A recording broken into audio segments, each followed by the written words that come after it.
ইসলামে পর্দার যে কনসেপ্ট আছে, এই কনসেপ্টের কারণটা কি, এর তাত্ত্বিক দিকটা কি, এটা আমরা অনেকেই জানি না। আল্লাহ রাব্বুল আলামিন সৃষ্টিগতভাবে মানুষকে এমনভাবে সৃষ্টি করেছেন যে নারী পুরুষ পরস্পর প্রতি আকৃষ্ট হয়।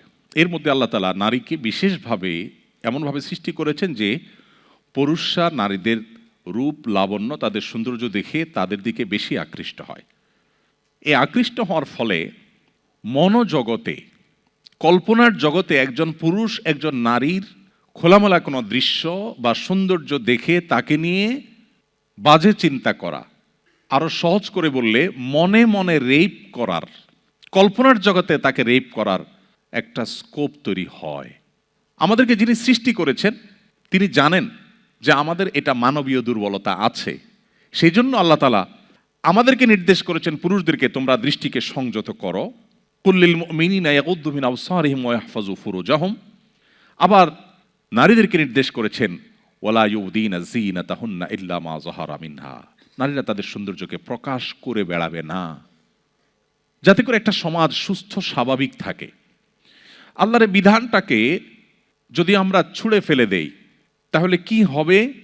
সে ক্রাইসিস ইতোমধ্যে পৃথিবীর প্রত্যেকটা উন্নত দেশ ফেস করছে। পরিবার ব্যবস্থাপনা ভেঙে পড়ছে, সংসারগুলো খান খান হয়ে যাচ্ছে। কান পাতলেই চতুর্দিকে আপনি শুনতে পাবেন পরিবার ভাঙার কান্নার আওয়াজ।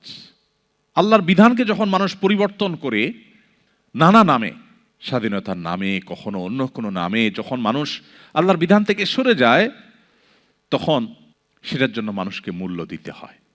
আজকের পৃথিবীর মানুষের আমরা কি হারিয়েছি, আমাদের অতীত তাকালে আমরা দেখি আমাদের কি ছিল এখন কি নেই, তাহলে তুলনা করলে আমাদের বিষয়গুলো মন্থন করা বা বোঝা সহজ হয়। পর্দার বিধানটা আল্লাহ তাআলা সেজন্য দিয়েছেন। একজন নারী, তাকে ফিজিক্যাল মেন্টাল যদি কেউ আক্রমণ করে, তাকে হেনস্থা করে, অ্যাবিউজ করে, পৃথিবীর সমস্ত সমাজ বলে এটা খুবই খারাপ কাজ।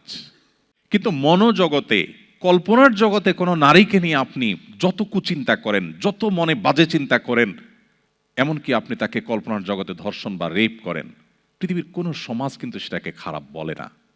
কিন্তু ইসলাম আল্লাহ তাআলার এমন এক জীবন বিধান যেখানে শুধু নারীকে আপনি মুখে একটা কটু কথা বললে অপরাধী হবেন না, শুধু তাকে আপনি ফিজিক্যালি অ্যাটাক করলেই আপনি অপরাধী হবেন না, আপনি মনোজগতে, কল্পনার জগতে যদি তাকে নিয়ে বাজে চিন্তা করেন তারপর আল্লাহর খাতে আপনি অপরাধী হিসাবে লেখা হবে এবং আপনাকে শাস্তি দেওয়া হবে। নারীর মর্যাদাকে ইসলাম কোথায় তুলেছে? কোনো নারীকে নিয়ে কেউ বাজে চিন্তা করবে সে পথগুলোকে ইসলাম বন্ধ করে দিয়েছে। আর এই জন্য আমাদের বোনদেরকে পর্দা করতে হয়, আর আমাদের পুরুষদেরকে চোখের পর্দা করতে হয়। উভয় পক্ষের পর্দা করার বিধান শরীয়ত দিয়েছে, ইসলাম আমাদের জন্য সেটিকে আবশ্যক করেছে। শুধু ইসলাম নয়, অন্যান্য ধর্মে, আপনি খ্রিস্টান ধর্ম, ইহুদি ধর্মেও যদি যান সেখানেও দেখবেন যে শালীন সুন্দর পোশাক পরে সৌন্দর্যকে প্রকাশ করে বেড়ানো থেকে বেঁচে থাকার জন্য পরিষ্কার নির্দেশনা আছে। তো এই জন্য একজন নারী তিনি তার পর্দাকে রক্ষা করার চেষ্টা করবেন। পর্দা কেমন হওয়া উচিত? তার সৌন্দর্য যেন প্রকাশ না হয় সেইভাবে পর্দা হওয়া উচিত। সৌন্দর্য যেখানে সেখানে প্রকাশ করবার জিনিস নয়, একজন মুসলমানের জন্য সেটা জায়েজ নাই। আপনি একজন স্বামী, বিবাহ করেছেন, মোহর দিয়েছেন, স্ত্রীর ভরণ পোষণ দিচ্ছেন, আপনি আপনার স্ত্রীর সৌন্দর্য যদি বাহিরে প্রকাশ করে বেড়ান তাহলে ব্যাপারটা কি দাঁড়ালো?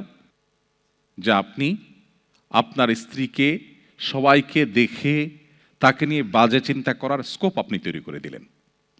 এভাবে হয়তো ভাবার সুযোগ আমাদের অনেকেরই হয় না। আপনি নিজে কোনো নারীর খোলামেলা দৃশ্য চোখে পড়ার পর আপনি কি করেন?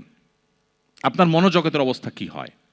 ঠিক আপনার ফ্যামিলির কোনো নারীর খোলামেলা এবং অশ্লীল পোশাকে যখন তারা অন্যদের সামনে আসে, সেটা অনলাইনে হোক অফলাইনে হোক, তখন আপনি একবার ভাবুন সবাই কিন্তু সেই চিন্তাটাই করে যেটা আপনার মনের ভিতর আসে। সো পর্দা বোঝার জন্য এই সিম্পল কথাটা যথেষ্ট। আমরা গতদিন এখানেই বলেছিলাম, আমরা অনেকে বলি ভাই, অনেক বোনরা বলেন, বিশেষ করে মেয়েরা বলেন, আচ্ছা ভাই বলেন তো কেন আমাদের পর্দা করতে হবে? সমস্যা তো আপনাদের পুরুষদের। আপনারা চোখে তালা দিয়ে দেন, আপনি সেটা না করে বলতেছেন আমি পর্দা করতে। সমস্যা তো আপনার চোখে, আপনার মনে। আল্লাহ তো বলছে আপনার চোখ নিয়ন্ত্রণ করতে। আমাদের দেশে অনেক নাস্তিক মেয়েরাও এই কোরআন আয়াত শোনায় যে আল্লাহ তো বলছেন পুরুষকে কি করতে, চোখ দৃষ্টি অবনত করতে। তো তুমি তোমার দৃষ্টি অবনত করো, তাহলে তো লেটা চোখে যায়, আমারে কেন ঝামেলা করছো?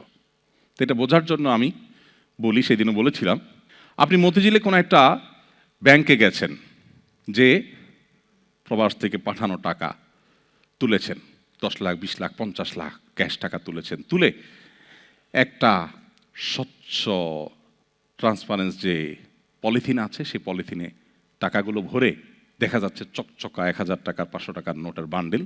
এটা ধরে আপনি ব্যাংকের সিঁড়ি দিয়ে হনহনায় নেমে রাস্তা দিয়ে হনহনায় হাঁটছেন এবং রিক্সা উঠে আপনি বাসা যাচ্ছেন।